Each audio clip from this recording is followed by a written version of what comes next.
This is Southern Gospel Now, your weekly look at what's going on in Southern gospel music. This is episode 69 of Southern Gospel Now. It's made possible by SouthernGospelPrizes.com, where you can register to win Southern Gospel Prize Packs.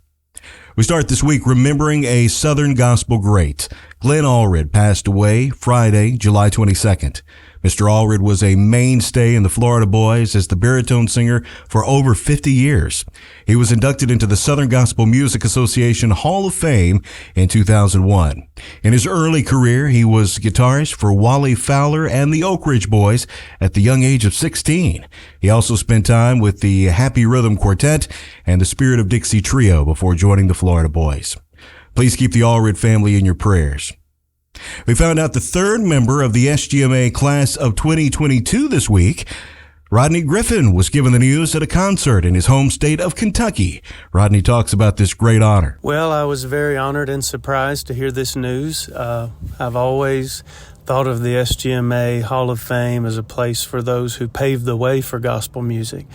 All the Georges and Glens and Rex and Brocks and Ed O'Neill and Squire and Dottie Rambo, all these who just made a difference so the rest of us had a place to sing. And to be included in this list is really beyond words for me, a great honor. And it's just encouraging, and just want to encourage anyone who does not believe they're making a difference. Just stay with it and use your gifts for the Lord.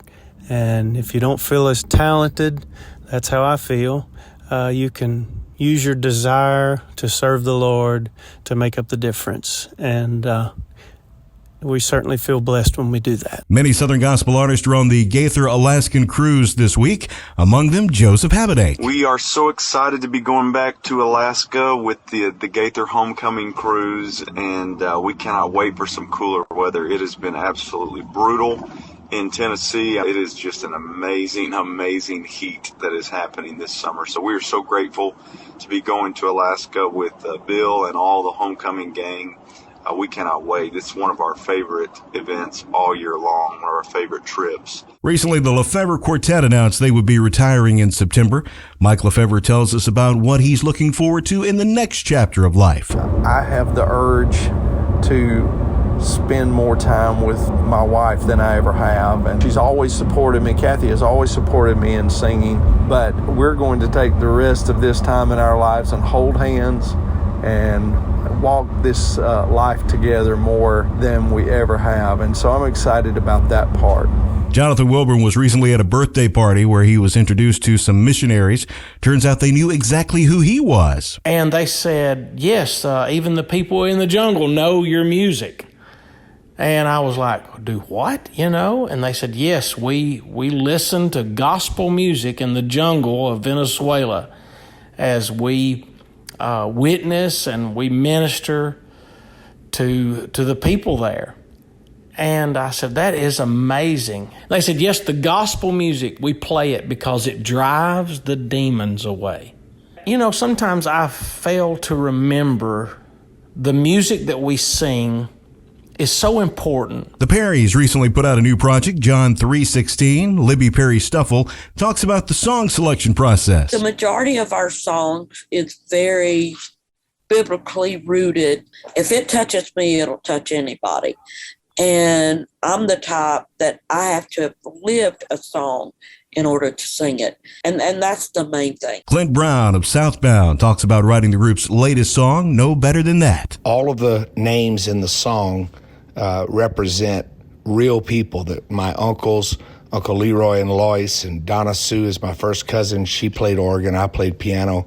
Charlie Brown played the guitar. That's my dad, and he led the praise and worship in our little bitty country church. Lee Black, Kenna West, and Tony Wood wrote the new Crabb family song, Never Been.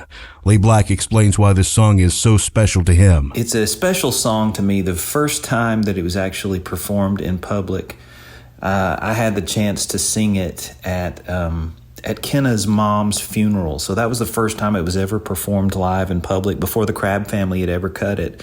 And then not too long after that, I lost both of my parents within a month of each other. And we used the demo that I did for the song as a backing track for the slideshow at both of their funerals. And then we found out that the Crabb family was cutting it, so that just made it even more special. Congratulations to Legacy 5. For the second week, they have the top song in Southern gospel music, according to the Singing News Power 50 chart. That song, Enough for Me. Well, that's all for this week. If you missed episodes of Southern Gospel Now, you can find them wherever you get podcasts, or you can listen at southerngospelnow.com. Southern Gospel Now is brought to you by SouthernGospelPrizes.com. I'm Greg Goodman. Be sure to love your neighbor, and I'll see you next week for another edition of Southern Gospel Now.